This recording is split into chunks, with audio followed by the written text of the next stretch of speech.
চারপাশে লাইটিং করা লাল সবুজ বাতি জ্বলছে, ফুলে ফুলে সাজিয়েছে আজ সাতটা আয়ান, মৌরি সব কাজিন মিলে।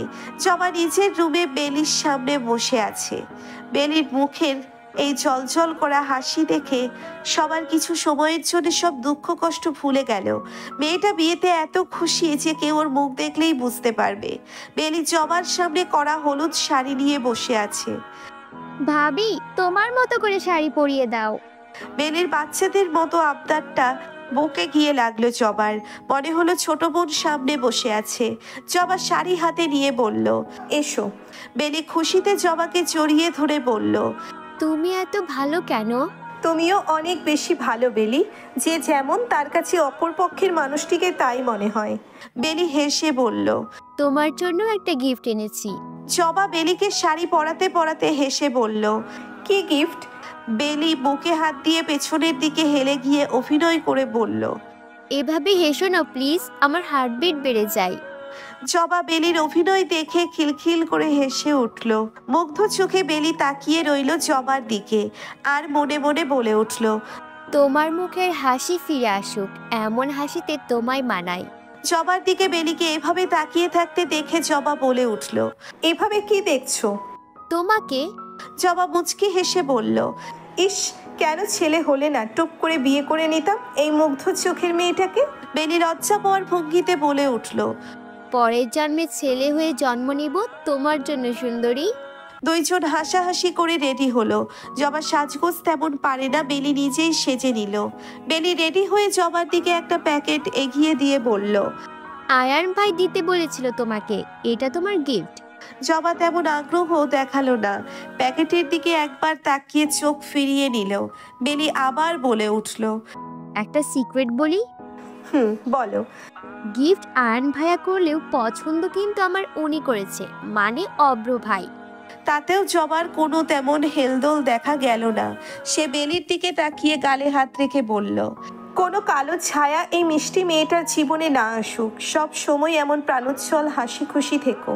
সব সময় এটা মনে রাখবে, নিজের সুখ নিজে আদায় করে নিতে হয়, ছিনিয়ে নিতে হয়। অন্য কেউ আসবে না সুখী করতে, সবাই আসে দুঃখ দিতে। তুমি সিদ্ধান্ত নিতে হবে তুমি কি চাও, দুঃখ নাকি সুখ। এভাবে সব সময় থেকো। বেলি আরো একবার জবাকে শক্ত করে জড়িয়ে ধরে ফিসফিস করে বলে উঠল, তুমি প্রেগনেন্ট না তাই না? বেলির মুখে এমন কথা শুনে জবা যেন ফ্রিজের মতো জমে গেল। বেলি শাড়ি ঠিক করে বলল, রেডি হয়ে ছাদে এসো। এত অবাক হওয়ার কিছু নেই, আমি প্রথম দিন বুঝতে পেরেছিলাম কাউকে বলবো না। মেহেদি অনুষ্ঠান চলছে। জবা আয়ানের দেওয়া হলুদের মধ্যে লাল পাড়ের শাড়িটা পরে ছাদে আসলো। মুখে কোনো সাজসজ্জা নেই, চুলগুলো ছেড়ে রেখেছে। জবার দিকে সবাই হাঁ করে তাকিয়ে আছে। প্রায় সবার চোখ ঘুরে ঘুরে বারবার জবার দিকে আটকে যাচ্ছে। একটা মেয়ে কেন এত সুন্দর হতে হবে? আয়ান বেচারার অবস্থা নাই বলি, মৌরি দাঁতে দাঁত চেপে সহ্য করছে। একটু পর অভ্র আসলো ছাদে। একবার সবার দিকে তাকিয়ে দূরে গিয়ে রেলিংয়ের ওপর বসলো। বেলি লজ্জায় বারবার লাল হয়ে যাচ্ছে। পার্লার থেকে মেয়েরা বেলিকে বাকি সব মেয়েদের মেহেদি দিয়ে দিচ্ছে। বেলির মেহেদি আর্টিস্ট জিজ্ঞেস করলো, আপু আপনার বরের নাম কি? বেলি রাজুক হেসে তাকালো দূরে বসা অভ্রের দিকে। অভ্র মোবাইলে কি যেন করছে। অভ্র। মেয়েটা সুন্দর করে মেহেদির মাঝখানে অভ্র নামটা লিখলো। বেলির মনে হচ্ছে সবকিছু স্বপ্নের মতো, এত সহজে সে তার শখের পুরুষকে পেয়ে যাচ্ছে। আনন্দে চোখের কোণে পানি এসে জমা হলো। এটা দুঃখের জল নয়, সুখের আনন্দের কান্না। আয়ান জবার পাশে এসে দাঁড়ালো। জবার দিকে তাকিয়ে মাথার চুল চুলকে বলল, আপনাকে সুন্দর লাগছে। ধন্যবাদ। শুধু ধন্যবাদ? তো আয়ান হতাশ হয়ে বলল, না কিছু না। জবা ঠোঁটের কোণে হাসি ঝুলিয়ে বলল, চলেন কাজী অফিসে। আয়ান দ্রুত অবাক হয়ে জবার দিকে তাকিয়ে বলল, কেন? কি বোকা আপনি, কাজী অফিসে কেন চাই মানুষ? বিয়ে করতে। জবা মুচকি হাসলো। আয়ান বলে উঠল, সত্যি? আমি তো রেডি। এমনিতেই ছোট ভাই বড় ভাইয়ের আগে বিয়ে করে নিচ্ছে, লোকে কি বলবে। চলেন বিয়ে করে নেই। জবা আয়ানের দিকে ঘুর দৃষ্টিতে তাকিয়ে বলল, এত তাড়াহুড়ো কিসের? কোথাও পালিয়ে যাচ্ছি না।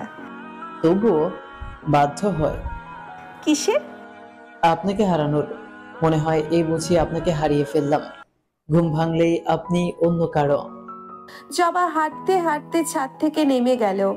আয়ান তাকিয়ে রইল জবার যাওয়ার দিকে। জবা পেছন ফিরে বলল, কোথাও যাচ্ছি না আমি, আপনি না গেলেই হলো।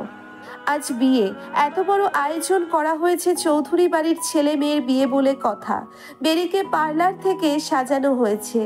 এক এক কাজিনের হাসি ঠাট্টা শুনে লজ্জায় বেলি মরে মরি অবস্থা। জবা নিজের রুমে সুন্দর দেখে একটা শাড়ি পরে নিল। এটা আসিফ দিয়েছিল জবাকে এই বাড়িতে এনে।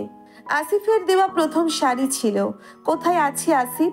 জবা শাড়িটা গায়ে জড়িয়ে বলে উঠল, আমি তোমাকে যেভাবেই হোক খুঁজে বের করবো আসিফ। তোমার কাছে যে আমি অনেক ঋণী। আমার মন বলছে তুমি বেঁচে আছো। অভ্রকে দেখে সব সময় মনে হয়েছে সে বিয়ে নিয়ে খুশি। জবা খেয়াল করেছে বিয়ে ঠিক হওয়ার পর থেকে অভ্রের কোনো পরিবর্তন হয়নি। সে নিষেধ করেনি, সে বিয়েতে রাজি, এটা সব সময় বুঝিয়েছে। বেলি অভ্র খুশিতে জবাও খুশি। জবা খুব জলদি সবকিছু শেষ করে এই বাড়ি থেকে চলে যাবে। শুধু বিয়েটা শেষ হোক, সব কয়টা পাপির মুখোশ টেনে হেঁচড়ে খুলবে। বেলি জবাকে দেখে হাসলো। জবার মনে হলো ওর দেখা সবচেয়ে সুন্দর মেয়েটি বউ সেজে বসে আছে। কথায় আছে না, বিয়ের সাজে মেয়েদের সৌন্দর্য 1000 গুণ বেড়ে যায়। বেলিকে দেখলে আজ তাই মনে হচ্ছে। সামনে 2 জন, পিছনে 2 জন বিয়ের ছাউনি মাথার উপর ধরে রেখেছে, মাঝে বেলি। সামনে জবা এক পাশ, অন্য পাশ মৌরি ধরে রেখেছে। গান বাজছে, ক্যামেরাম্যান ভিডিও করছে। 2 পাশে বিয়ের গেস্ট আর মাঝখান দিয়ে বেলিকে নিয়ে আসা হচ্ছে। বেলির চোখে মুখে খুশি উপচে পড়ছে। বেলিকে স্টেজে বসিয়ে সবাই তাকিয়ে রইল ছেলে পক্ষ আসার দিকে। সেকেন্ড মিনিট পেরিয়ে যাচ্ছে কিন্তু কেউ আসছে না। ছেলের সাথে আয়ান আর কাজিন বন্ধু আসার কথা, কিন্তু কারো কোনো খবর নেই। কুলসুম বেগম কপালে হাত ঠেকিয়ে বসে আছেন, কি করবেন বুঝে পাচ্ছেন না। শাইলিন বেগম হেঁচকি তুলে কান্না করছেন। শফিক সাহেব, শরীফ সাহেব গম্ভীর মুখে বসে আছে। আয়ান দূরে দাঁড়িয়ে তাদের মতিগতি বোঝার চেষ্টা করছে। সবাই দেখলো ছেলে পক্ষ আসছে, আবার গান বাজছে, ভিডিও হচ্ছে, কাজিন বন্ধুরা নাচছে, অথচ বর যেন পাথর হয়ে গেছে। বরের পা চলছে না। বেলি স্টেজে লজ্জায় মাথা নিচু করে বসে আছে।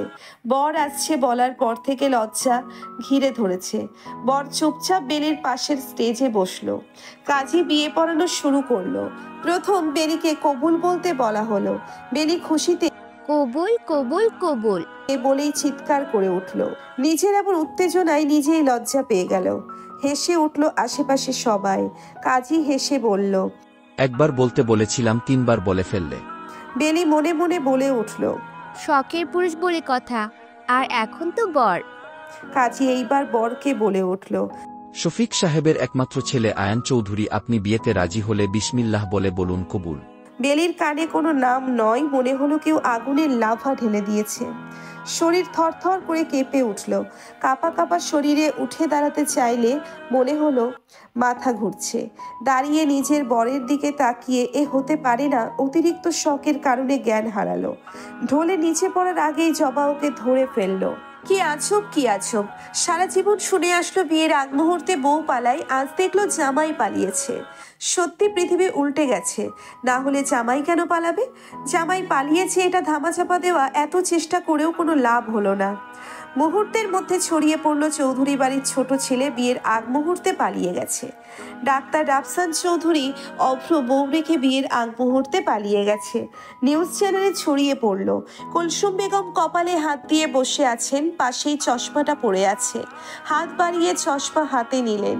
ভেতর থেকে একদম ভেঙে পড়েছেন আজ। অভ্র এমনটা করবে কল্পনাও করেননি। খুব যত্নে চোখের কোণের জলটা লুকিয়ে ফেলল। উনি নিজের ভাবনায় নিজেই হেসে উঠলেন, বলে উঠলেন, কল্পনা তো কিছুই করি না, অথচ হয়ে যায়। জবা কুলসুম বেগমের রুমের সামনে দিয়ে যাওয়ার সময় থেমে গেল। দরজা হালকা ভেরানো।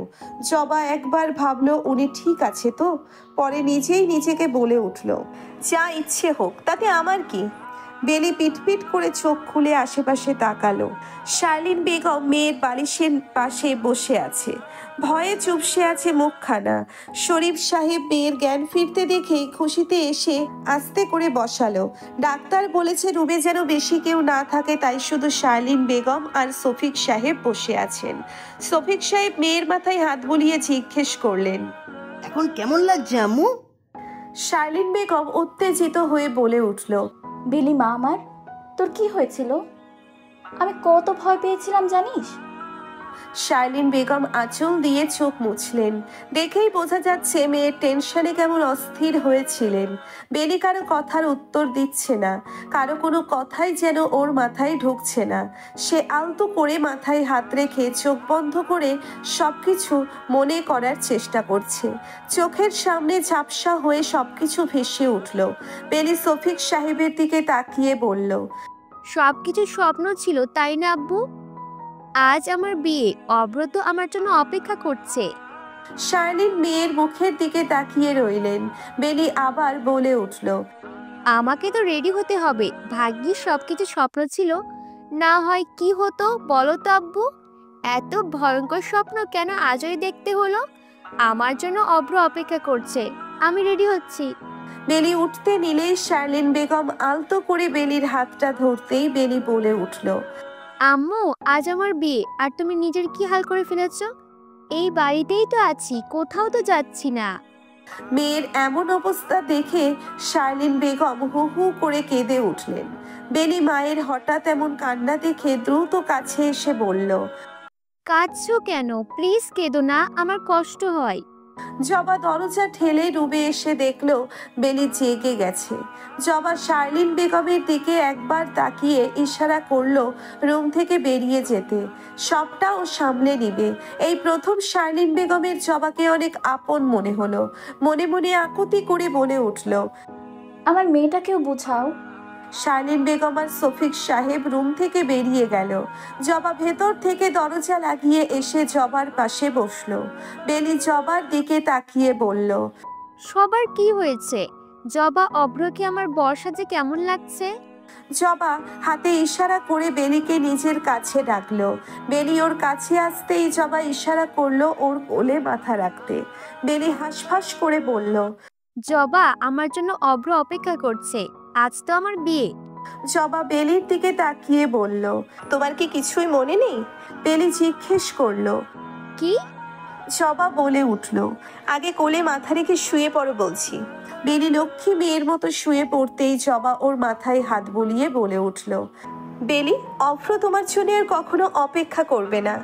বেলি বলে উঠল, আমি তো আর তাকে অপেক্ষা করার সুযোগও দিব না ভাবি। আজকের পর তো আমি তার।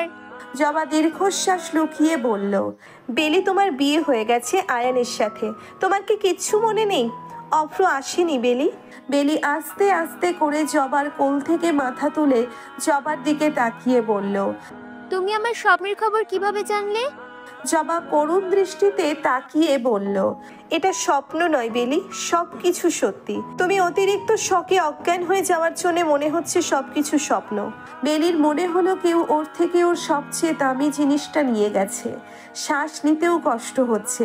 সেই ছোট থেকে যখন থেকে সে ভালোবাসা কি বুঝতে শিখেছে, তখন থেকে একটা নামই মনে লেখা, তা হলো অভ্র ভাই। আজ সেই অভ্র ভাই যখন ওর হতে যাচ্ছিল, তখন অভ্র ভাই হারিয়ে গেল কেন? সে কোথায় আছে? ঠিক আছে তো? এমন একটা সিচুয়েশনেও বেলির অভ্রের জন্য চিন্তা হচ্ছে ভাবতেই তাচ্ছিল্যের হাসি হাসলো জবা। জবা রেগে বলে উঠল, সে পালিয়ে গেছে বেলি, তোমাকে সে ঠকিয়েছে। বেলি এই পর্যন্ত নিজেকে সামলে রাখতে না পেরে বিয়ের শাড়িটা খামছে ধরে চিৎকার করে কাঁদতে শুরু করলো। হারিয়ে গেছে, সব কিছু হারিয়ে গেছে। আজ তার সকল স্বপ্ন হারিয়ে গেছে। অভ্র ভাই তার সাথে এমন কেন করলো? ভালো না বাসুক পায়ের কাছে ঠাঁই দিত, পালিয়ে গেল কেন? বেলি কি এতটাই অযোগ্য? জবা বেলিকে রুমে রেখে বেরিয়ে গেল। কান্না করে নি কিচ্ছে মতো, ভেতর হালকা হবে। শায়লা সিদ্দিকে নিজের রুমে রাগে গজগজ করছে। মৌরি এক কোনায় বসে ফ্যাচ ফ্যাচ করে কান্না করে যাচ্ছে। শায়লা সিদ্দিকি ওকে ধমক দিয়ে বলে উঠল, তুমি চুপ করবে? আমি আমার চিন্তায় পাচ্ছি না, মাথা খেও না। আন্টি, আয়ান ভাইয়ের বিরুদ্ধে এইভাবে তাকে বিয়ে করতে বাধ্য করা একদম উচিত হয়নি। ভাইয়া না কিছু করে বসে। তোমাকে একবার বলেছি মাথা খেও না। শায়লা সিদ্দিকী নিজের রুম থেকে বের হয়ে বাহিরে এসে দেখলো সবাই ঘুমিয়ে পড়েছে। হয়তো বাড়ির কিছু মেহমান রয়ে গেছে, তারা গেস্ট রুমে ঘুমিয়ে আছে। ঘুম নেই বাড়ির কোনো সদস্যের চোখে। নিজেদের রুমে দরজা বন্ধ করে চিন্তায় ডুবে আছে সবাই। কুলসুম বেগম কিভাবে মিডিয়ার মুখ বন্ধ করবেন সেই চিন্তায় ঘুম নেই চোখে। শার্লিন বেগম মেয়ের চিন্তায় ঘুমাতে পারছেন না। কয়েকবার গিয়েছিলেন কথা বলতে, অথচ মেয়ে দরজা খুলছে না। মেয়ে না আবার উল্টোপাল্টা কিছু করে বসে, সেই চিন্তায় আছেন। শায়লা সিদ্দিকী আয়ানের সব বন্ধুর কাছে কল দিয়েছেন, আয়ান কোথাও যায়নি। কবুল বলে যে বাড়ি থেকে বেরিয়ে গেল, আর কোনো খোঁজ খবর নেই ওর। চিন্তায় ওনার প্রেশার বেড়ে যাচ্ছে। জবা পাশে তাকিয়ে দেখলো জগে পানি নেই। গ্লাস হাতে নিয়ে রুম থেকে বের হয়ে নিচে আসলো। গ্লাসে পানি ঢেলে চেয়ার টেনে বসে পানি খেয়ে নিল। উঠে দাঁড়াতেই মনে হলো ড্রয়িং রুমে এছাড়াও আরো কেউ আছে। জবা গ্লাসটা সাবধানে হাতে নিয়ে আস্তে করে পেছন ফিরলো। আবছা ছায়া দেখতেই জবা গ্লাস দিয়ে অ্যাটাক করতে গেলে ছায়ার মালিক শক্ত হাতে জবার হাত চেপে ধরে ফিসফিস করে বলে উঠল, মেরে ফেলবে নাকি? কণ্ঠের মালিককে চিনতে ভুল হলো না জবার। জবা রেগে পাক দিয়ে আঘাত করতে চাইলে অভ্র খুব সাবধানে সরে গেল। না হয় আজ তার গোপন জায়গায় জবার এক লাথিতে ঘন্টা বেজে যেত। অভ্র জবার হাত ঘুরিয়ে ওর এক পা দিয়ে ওর পা আর হাত দিয়ে দুই হাত চেপে ধরে নিজের সাথে মিশিয়ে নিল। জবার পিঠ অভ্রের বুকের সাথে লেপ্টে আছে। অভ্র জবার কানের কাছে মুখ নিয়ে ফিসফিস করে বলে উঠল, তুমি আমার কাছে একটা মশা ছাড়া আর কিছুই না জবা রানী। আমাকে আঘাত করতে এসো না, নিজেই ক্ষত বিক্ষত হয়ে যাবে। জবা নিজেকে ছাড়ানোর জন্য ছটফট করতে করতে বলে উঠল, আমাকে ছাড়ো অসভ্য ছেলে। কোন সাহসী আমার শরীর টাচ করছো? শুধু একবার সুযোগ পেলে তোমার বুকে ছুরি বসাতে আমি দ্বিতীয়বার ভাববো না। অভ্র জবার কথা শুনে মুচকি হেসে উঠল, যেই বুকে আজ ছুরি বসাতে চাচ্ছ, খুব জলদি সেই বুকে ভালোবাসা গোলাপ ফুটাতে ছটফট করবে। তোমার এমন ফালতু চিন্তা ভাবনা দেখে আমার ঘৃণা আসছে, আর কিছুই না। অভ্র আস্তে করে জবার হাত ছেড়ে দিয়ে বলল, মানুষ তো ঘৃণা তাকে করে যাকে সে ভালোবাসে। তাহলে কি তুমি? ছি, এমন চিন্তা কল্পনায়ও এলো না। তোমার মতো একজন কাপুরুষকে ভালোবাসার চেয়ে রাস্তায় এক বদ্ধ পাগলকে ভালোবাসা ভালো। অভ্র গম্ভীর মুখে বলে উঠল, এই চিন্তা দ্বিতীয়বার ভুলেও মাথায় এনো না। এই মন মস্তিষ্ক সব জায়গায় আমি থাকব। কোনো বদ্ধ পাগলকেও আমি কল্পনা সহ্য করব না। জবার রাগে দাঁতে দাঁত চেপে বলল, তোমার ডাক্তার দেখানো উচিত। তুমি অসুস্থ প্রাণী, একটুও খারাপ লাগছে না আজ তুমি যা করেছো তার জন্য। অভ্র আয়েশ করে চেয়ার টেনে বসে বলল, কি করেছি? কই, আমার তো কোনো খারাপ লাগছে না। জবার রাগে অভ্রের দিকে ঝুঁকে ও শার্টের কলার চেপে ধরে বলল, তুমি আজ একটা নিষ্পাপ মাসুম একটা মেয়ের স্বপ্ন ভেঙে দিয়েছো, তাকে একদম শেষ করে দিয়েছো। এত মানুষের সামনে ওকে অপমান করতে তোমার কলিজা কাঁপলো না? ও তো তোমার কোনো ক্ষতি করেনি। আমি তোমার কাছে এই সবের জন্য কৈফিয়ত দিব না। মাথা ধরে আছে, এক কাপ চা বানিয়ে দাও তো। একজন পাপীরও তো নিজের কাজের জন্য একটু লজ্জা বোধ হয়, খারাপ লাগে, অপরাধ বোধ ভেতর ভেতর শেষ করে দেয়। তোমার মধ্যে তো মানুষের কোনো হৃদয় নেই। সেই আগের মতো তোমার হৃদয় নোংরা রয়ে গেছে। নারীদের সম্মান করতে আগেও পারতে না, আজও শেখোনি। অভ্র ঠোঁটের কোণে হাসি ঝুলিয়ে এক দৃষ্টিতে তাকিয়ে আছে রাগে লাল হয়ে যাওয়া জবার দিকে। চুল হাত খোপা করা, ঝগড়া করতে করতে কখন যে শাড়ির আঁচল কোমরে পেঁচিয়ে রেখেছে, কানে ছোট একজোড়া ঝুমকা। রাগে লাল হয়ে যাওয়া নাক, গাল, চোখ। অভ্রকে এভাবে তাকিয়ে থাকতে দেখে জবা রেগে চলে যেতে নেয়। মনে মনে সিদ্ধান্ত নিয়ে নেয় সে বেলির সাথে হওয়া অন্যায়ের জন্য অভ্রকে কঠিন থেকে কঠিন শাস্তি দিবে। এরা নারীদের কি মনে করে খেলনা? এত দূর এনে একা ছেড়ে পালিয়ে যাবে? অপমানে জর্জরিত হয়ে নারী তখন ভেঙে পড়বে, নিজেকে গুটিয়ে নিবে, আর এরা সমাজে বুক ফুলিয়ে ঘুরে বেড়াবে। হ্যাঁ, এদের এভাবে নয়, এদের কৌশলে শাস্তি দেওয়া উচিত। অভ্র পেছন থেকে করুণ কণ্ঠে বলে উঠল, আমি অনেক ক্লান্ত জবা, এক কাপ চা বানাতে কতক্ষণ লাগবে?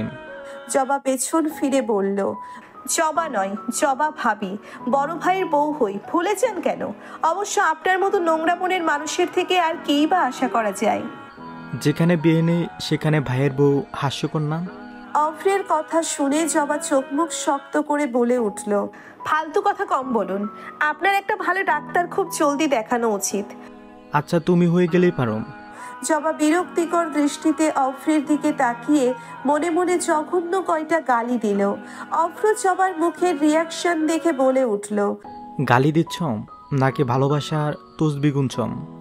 জবাকে কোনো উত্তর দিতে না দেখে অভ্র আবার বলে উঠল, তোমার আশিক কাল রাতে বললুম, তার ভয় হয়, মনে হয় ঘুম ভাঙলেই সে দেখবে তুমি অন্য কারো হয়ে গেছ, অথচ আজ তোমার ঘুম ভাঙতেই সে অন্য কারো হয়ে গেল।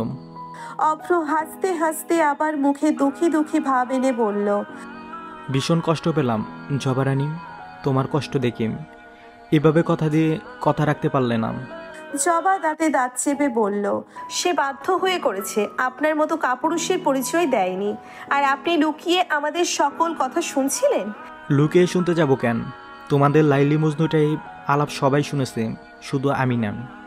মিথ্যে কথা কম বলুন। একে তো লুকিয়ে আমাদের কথা শুনেছেন, দ্বিতীয় কাপুরুষের মতো পালিয়ে গিয়ে একটা মেয়ের স্বপ্ন আশা সম্পূর্ণ তাকেই ভেঙে দিয়েছেন। আর এখন এখানে বসে বেহায়া নির্লজ্জের মতো হাসছেন। আজ তোমার সব কথা হজম করে নিচ্ছি জবারানী, ভুলেও আর কোনো দিন এই শব্দ আমার সামনে উচ্চারণ করো না। আমি এতটাও ভালো ছেলে নই। তা তো দেখতেই পাচ্ছি, পৃথিবীর সবচেয়ে জঘন্য পুরুষ, পুরুষ নামের কলঙ্ক আপনি। জবারানী, শান্ত হও। মনের মানুষ পাল্টানো যায়, কিন্তু ভাগ্যে যে থাকে তাকে কি পাল্টানো যায়? বেলির ভাগ্যে আয়ান ছিল, আমি কিভাবে ওকে বিয়ে করতাম? জবা কিছু বলতে গিয়েও বলল না।